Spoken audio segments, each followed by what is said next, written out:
Assalamualaikum, kembali lagi dengan saya Ibu Ega. Hari ini saya akan membahas pengalaman pribadi saya mengenai VBAC atau yang sering disebut persalinan normal setelah operasi sesar. Mohon maaf videonya baru bisa dibikin sekarang karena berbagai hal, banyak penundaan, maklum ibu beranak dua. Kemarin saya sudah sempat membuka Q&A di Instagram saya untuk mengumpulkan berbagai pertanyaan dari mama-mama yang ingin mengetahui seputar VBAC. Dari beberapa pertanyaan sudah ada yang saya catat, jadi ntar kita bahas satu persatu ya. Untuk mempersingkat waktu, ketimbang saya yang cerita panjang lebar, lebih baik saya menjawab sesuai pertanyaan-pertanyaan dari mama-mama sekalian. Pertanyaan pertama, Kak, indikasi SC anak pertama apa sih? Jadi, anak pertama saya itu lahir di usia janin 40 minggu. Niatannya di hari itu saya cuma mau kontrol, tapi ternyata dokter kandungannya bilang kalau plasentanya pengapuran dan juga air ketubannya sudah minim. Jadi si janin harus segera dilahirkan. Mau nggak mau, jadi tanpa ada pilihan lain, saya pun menyetujui untuk operasi sesar. Oke, lanjut di pertanyaan kedua. Kak, jarak usia anak pertama dan anak kedua berapa tahun sih? Jadi, saya itu hamil anak kedua di saat anak pertama saya berusia 19 bulan. Jadi pas saya lahiran anak kedua, anak pertama saya itu usianya 2 tahun 4 bulan. Jadi segitu. Oke, lanjut ke pertanyaan ketiga. Diizinin dokter buat VBAC pas kehamilan usia berapa minggu, Kak? Nah, kalau ini niatan saya dari awal hamil anak kedua memang saya berminat untuk normal. Jadi memang saya selalu menanyakan kepada dokter, saya kontrol bisakah saya normal. Nah, itu banyak beberapa dokter yang sudah saya kunjungi, sekitar kurang lebih 4 orang dokter, dan saya menemukan satu dokter yang klop yang mendukung saya untuk bisa VBAC. Peran dokter itu sangat penting, minimal untuk support. Support memang berpengaruh besar untuk program VBAC, karena apabila dari supportnya aja udah nggak dapat, gimana kita bisa lanjut ke tahap selanjutnya. Nah, dari awal hamil saya selalu menanyakan setiap kontrol, dok saya bisa nggak VBAC, dok saya bisa nggak VBAC. Nggak usah malu untuk nanya. Kalau nanya, terus nanya apa aja dok, saran-sarannya apa aja, triknya. Nah, dokter yang satu ini, beliau penjelasannya tenang, dia nggak ada banyak penjelasan yang bertele-tele. Dia langsung bilang, oh bisa, nanti kita lihat pas usianya sudah semakin tua, kehamilannya. Nah, nanti semoga di situ semua normal-normal aja, karena kalau VBAC nggak bisa ada indikasi yang lain atau dipancing kayak paksa jalan lahirnya kayak diinduksi, itu nggak bisa. Jadi sudah itu plasenta sama ketuban memang benar-benar harus siap. Oke, pertanyaan keempat, ini nih pertanyaan yang paling banyak ditanyain. Dokternya siapa sih, Kak? Saya yang berdomisili di Jambi. Saya konsul dengan Dokter Ferry SPOG. Dokter Ferry SPOG menurut saya pembawaannya tenang, penjelasannya jelas, dan selalu mensupport saya untuk VBAC. Untuk yang berdomisili di Jambi, silahkan kalau mau coba kontrol dulu dengan Dokter Ferry. Peran dokter itu sangat penting karena setiap bulannya kita akan bertemu dia untuk mengetahui bagaimana janin kita, bagaimana perkembangan janin kita, perkembangan tubuh kita, apakah kita siap atau tidak. Dari berbagai dokter yang saya kunjungin,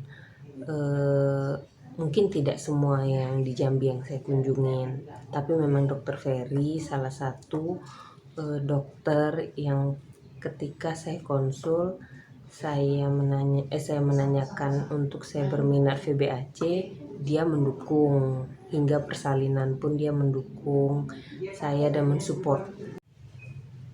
Pertanyaan kelima, ngaruh nggak Kak kejahitan bekas sesar?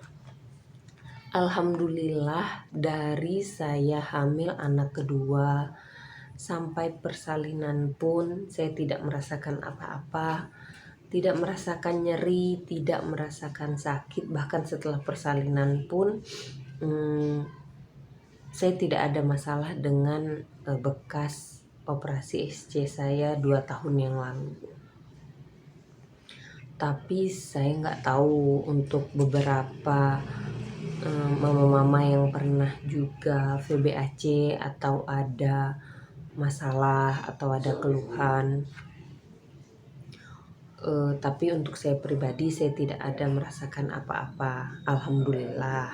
Dan keenam, apa aja trik-triknya biar bisa VBAC Kak? Jadi kalau trik-triknya yang khusus sih nggak ada kalau dari saya. Cuma memang VBAC ini kan sama seperti kita ingin persalinan normal. Cuma bedanya kan kalau kita ada riwayat operasi sebelumnya. Nah, kalau saya memang dari usia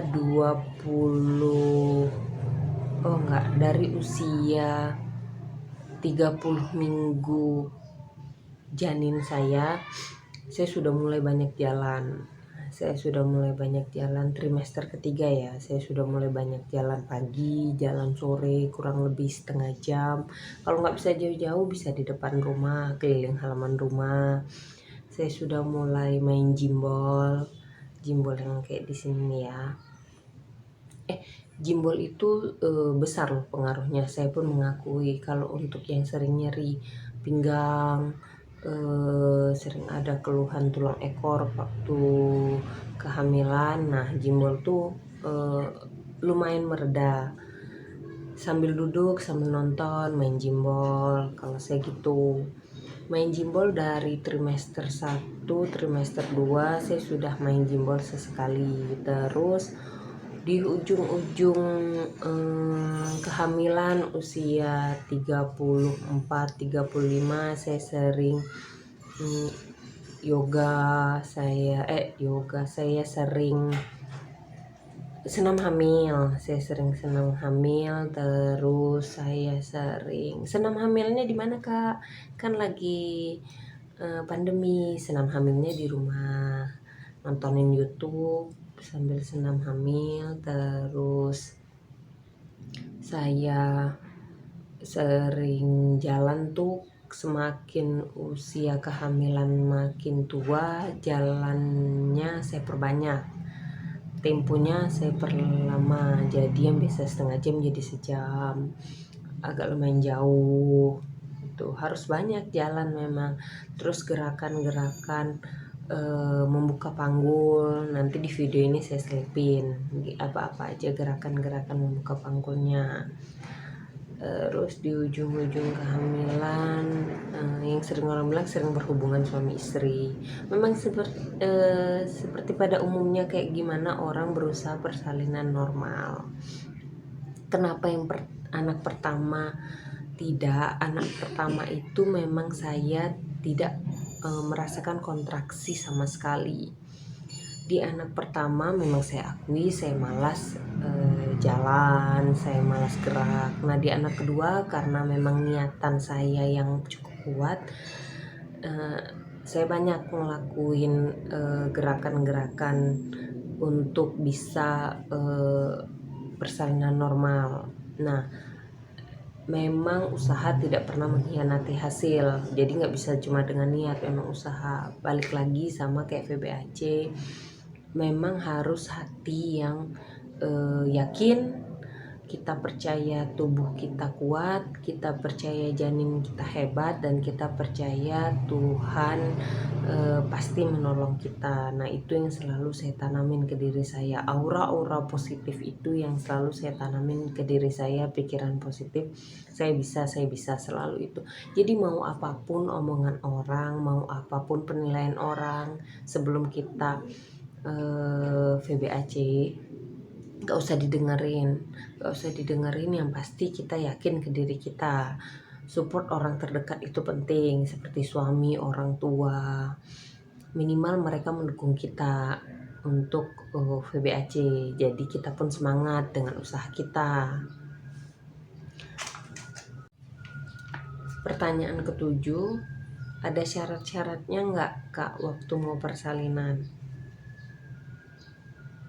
Waktu mau persalinan sih nggak ada syarat-syarat apa-apa, cuma memang iya, si dokter memang menyarankan kalau ibu mau VBAC, saya saranin ibu harus lahirannya di rumah sakit ya, karena kalau ada terjadi apa-apa kita langsung siap ruang operasi untuk operasi sesar gitu. Jadi nggak mau ngambil resiko, nggak usah ke tempat lain. Kalau saya sih disaranin memang seharusnya kalau untuk yang VBAC di rumah sakit.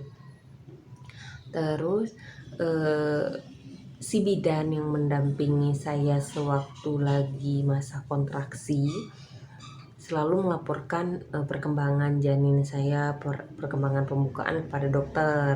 Ada pembukaannya maju nggak, berapa lama atau apa. Tapi memang yang saya tahu, selama masa kontraksi untuk menuju persalinan, si ibu hamil yang ingin VBAC itu tidak diperbolehkan induksi.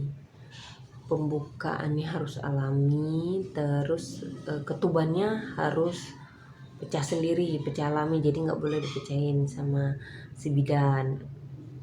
Jadi semuanya harus benar-benar alami dari si ibu, dari si janin.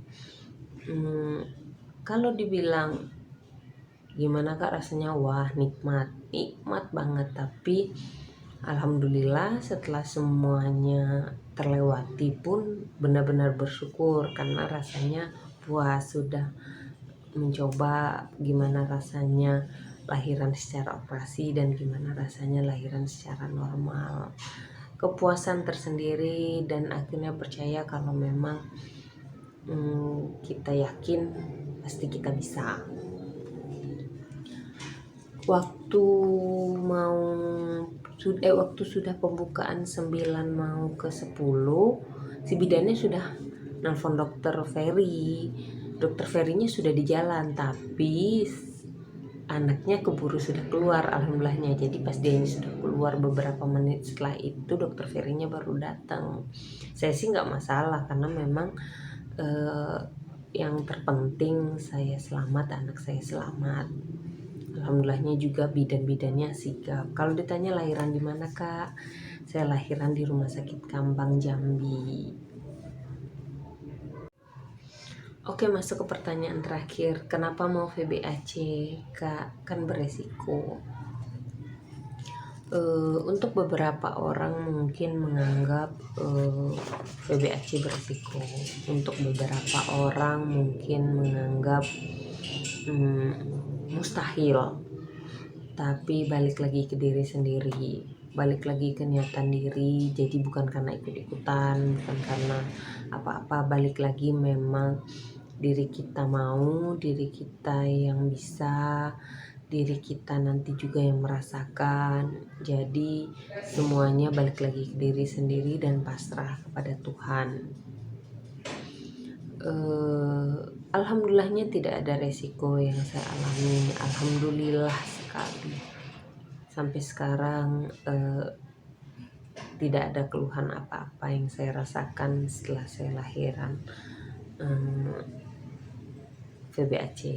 Kalau ditanya orang enakan mana kak, enakan operasi atau enakan normal, semuanya sama-sama ada perjuangan. Semua ibu melahirkan, semuanya ada yang diperjuangkan dan ada yang dikorbankan. Jadi tidak ada yang lebih enakan ini, lebih enakan itu, tidak ada, semuanya sama. Yang terpenting si anak selamat, ibu selamat, itu yang paling penting. Jadi tidak ada yang namanya enakan ini, enakan itu. Ini beberapa gerakan membuka panggul yang sering saya lakukan di kehamilan 36 minggu ke atas. Hai, di ujung video anak yang pertama nimbrung nih. Oke, terima kasih untuk mama-mama yang sudah bertanya, untuk mama-mama yang sudah menonton video ini. Mohon di like, comment, and subscribe. Semoga bermanfaat. Apabila ada lagi yang mau ditanyakan, boleh ditanya di kolom komentar. Insya Allah nanti saya jawab satu persatu. Assalamualaikum.